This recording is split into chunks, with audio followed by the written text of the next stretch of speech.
In this video, we're going to be looking at Adobe Premiere Pro 2025. The new update is out and there's a bunch of new features in it that I want to talk about. There's a lot of stuff that I've noticed in the new software that's really nice and a couple things that are kind of annoying and I don't know why Adobe would change, but we're going to talk about all of it. I should preface that this video might be coming out later than like other videos about the new update to Premiere Pro because I just don't update my software right away. I think it's always good to let the software roll out, let other people use it, and let the developer fix bugs.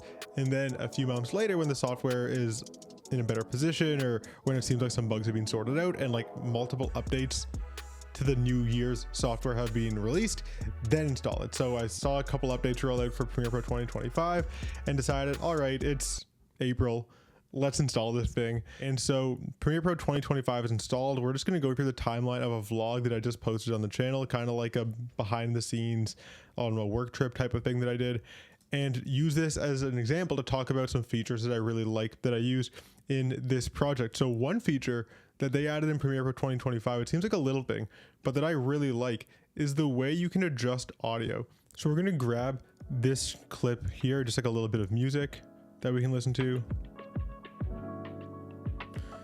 And I'm going to show you some ways that you can adjust this music that are kind of nice. So I really like this like slider they've added here so that you can fade sounds in and out. So you can just literally grab this and drag it to create a crossfade, whereas in the past you would have had to essentially create 2 points and go like that. Now you can just grab and drag this. You can even grab this square and move it up and down to control the curve if you wanted to fade in more like this. Or you can have it do something like this where it increases all at once and then slowly gets to its max volume. Lots of different options and it's very easy to use. So big plus there from Adobe adding that. Let's grab another piece of music and put it next to this one. And you can see that when you highlight both of these and click Command Shift D, which is my shortcut for a crossfade across 2 pieces of audio, then you get the same thing, but going across 2 audio tracks. And again, you can pull this out. You can change how you want the 2 to crossfade together. And it's just a lot easier than what you had to do previously. I really like this new control and it lets you fine tune your audio more precisely. I think it's just really smart. Another thing I like that they've done with audio specifically in the new update is when you add 2 points and you make an adjustment, you can actually see the audio waveforms going up and down. This is a little bit annoying if you need to turn something like really, really loud, because if you go like this, now all the audio is peaking and you can't really see the waveforms. In general, I like this because it actually shows the volume of that track like visually. So you can actually see what tracks are quieter and what tracks are louder, versus before if you would move these keyframes around, the waveforms would just stay the same and the track would get quieter, but there'd be no visual representation of that. So considering that video editing is a more visual medium, I like that they're adding more visual cues to represent your audio. I think that's great. So another thing that I really like that they've added to Premiere 2025 is these crop functions underneath the effects controls panel. So previously you'd have to actually go into your effects and type crop and then drag this on to be able to crop your image like this. But now you can actually just do that directly from the effect controls panel without adding another effect. So we have all of our normal effect controls. I've added an anti-flicker filter, which I've never used before. Like I don't try to shoot footage that flickers, but I'm sure this will be useful for if I ever come across footage that does, maybe if like the lights in a venue are bad or something. But these crops are great because now you can just do this really easily without needing to add another effect and crop your footage however you like from the effect controls panel under your motion parameters.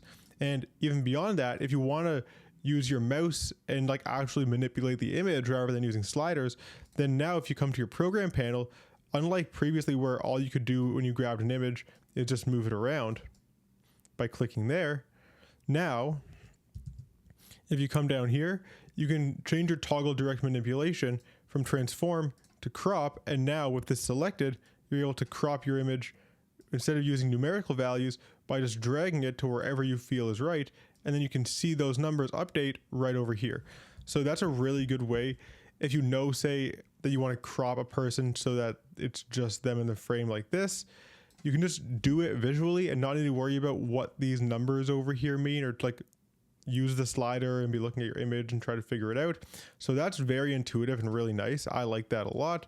great addition to the software that can hopefully save us all some time and prevent a couple trips into this effect controls panel over here. Now, before I talk about the rest of the features that I like, I do have to talk about something that I'm not super thrilled about in this update. So to do this, I have to create some captions first. So let's create some captions really quickly. We're just going to create captions from transcript on this piece of video of me talking that I've pulled. We're going to quickly do something like this. Let's let these captions transcribe. It should only take a few seconds.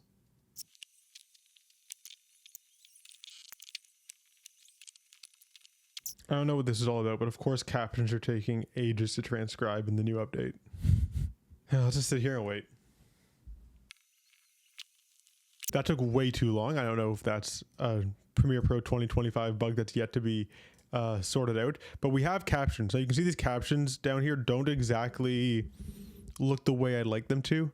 And normally in 2024 Premiere Pro, you would come to the Essential Graphics panel and you'd be able to edit everything here.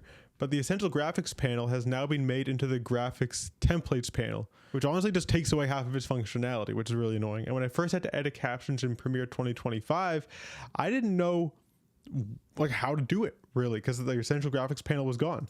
So what you have to do is go to a window and open this new panel called the Properties panel that you probably didn't use before, and it doesn't start open. And then here you have all of your editing functions that you need for captions or text or anything of that nature. But it's annoying because previously this was all in one panel, and now they've taken the Essential Graphics panel and split it up into the Graphics Templates and the Properties panel. So they took something that already worked and was one panel and just made it into two panels.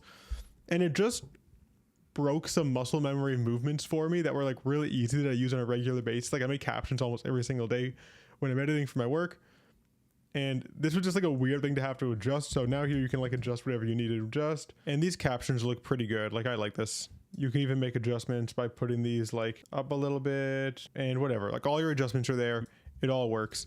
But it's just separated into two panels, which is a little bit frustrating to me. Now, as much as I don't like the Properties panel and Graphics Templates panels getting split, they did add a cool feature of text that I want to show you that I think could maybe save you a trip into After Effects if you just have to do something simple. So let's just write something in text, maybe subscribe in case you feel like doing that. We'll make this nice and big. Let's center it.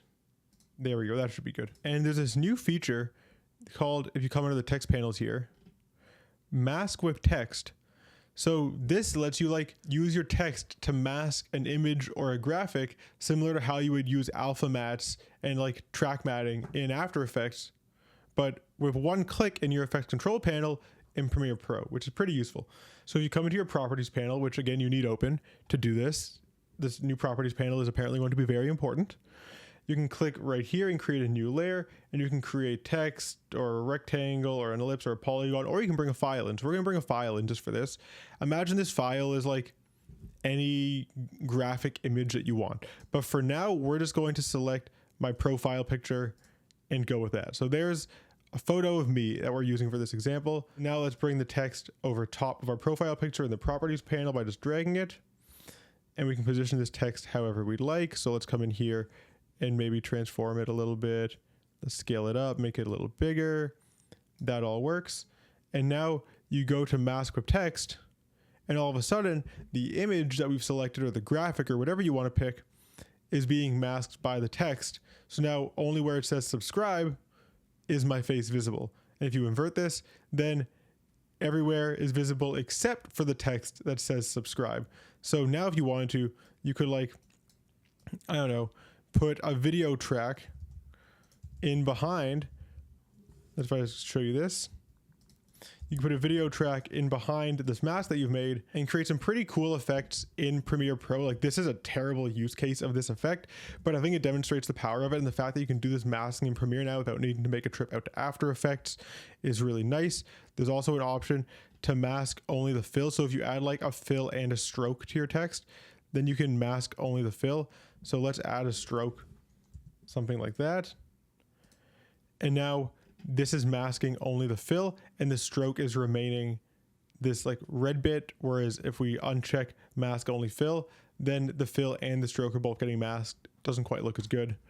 So that's a cool option that you have as well. And it's a really useful like masking text tool that you can now do natively inside Premiere Pro. The last thing that I want to talk about is Generative Extend. And this is something that was in Premiere Pro beta, but it's finally in the main version of the software.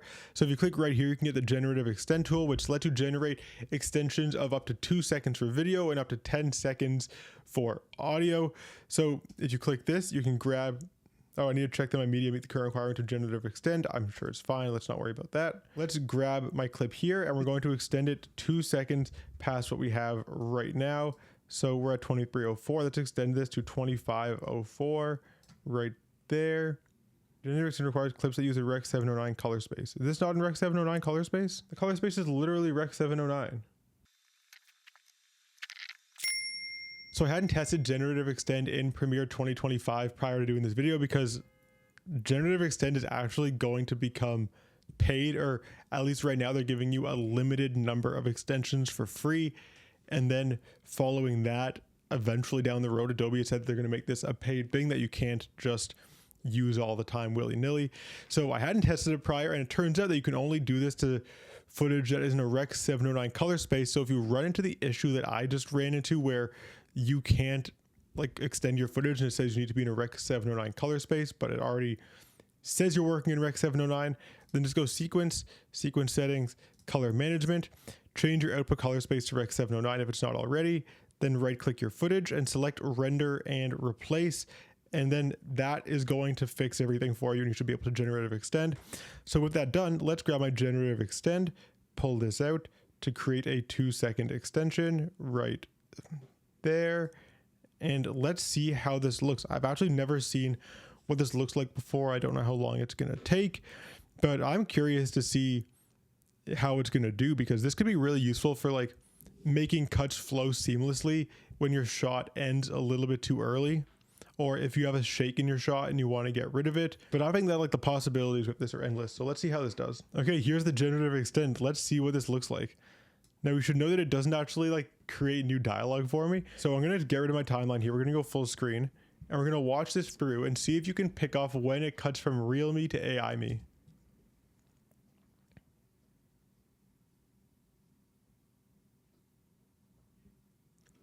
Okay, that was pretty obvious. The look like totally changed in the image when it extended. So you can see here, it's like here, my image is a lot less sharp. And then here, the AI extension, it like over sharpens it. You can see the light in the background change. Like literally gets like less bloomy. And there's almost like a halo that forms right here around the light, where you go from the non-generative extend to the Generative Extend.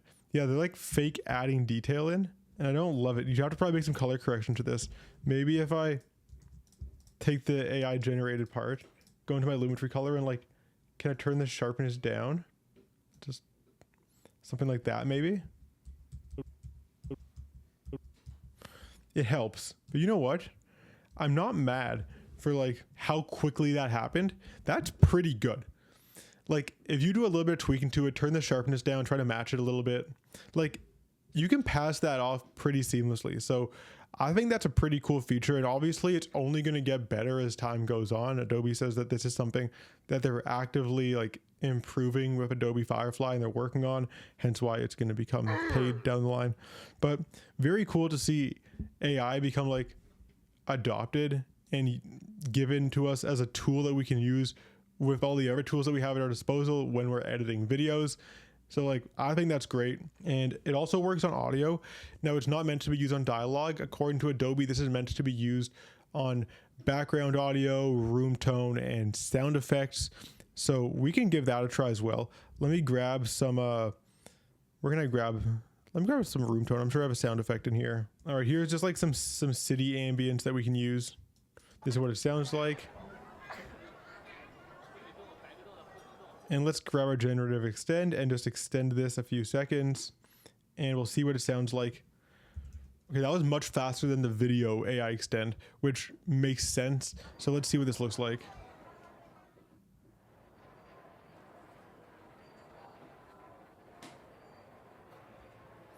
That's not bad. There was a weird dip right here. I don't know what this was all about.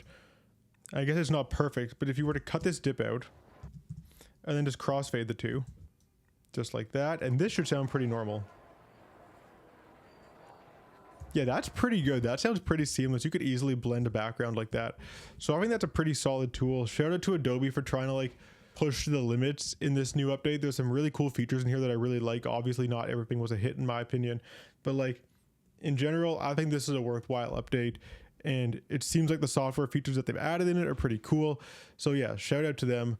If you like this video, please subscribe to the channel because I post videography and video editing tips and tutorial videos similar to on a regular basis. And I just hit the microphone. We got more like video editing tutorials and vlogs and a whole bunch of that type of stuff coming up on the channel. So make sure to stick around for that. If you have any questions about this, like let me know in the comments. If there's other features in Premiere 2025 that I missed that you want to talk about, like let me know. I'm still just diving into this software as well, and it's really interesting to me to see everything that they're doing with it. So I'd love to have a discussion about that, but that's going to be all for this one. So until next time, peace.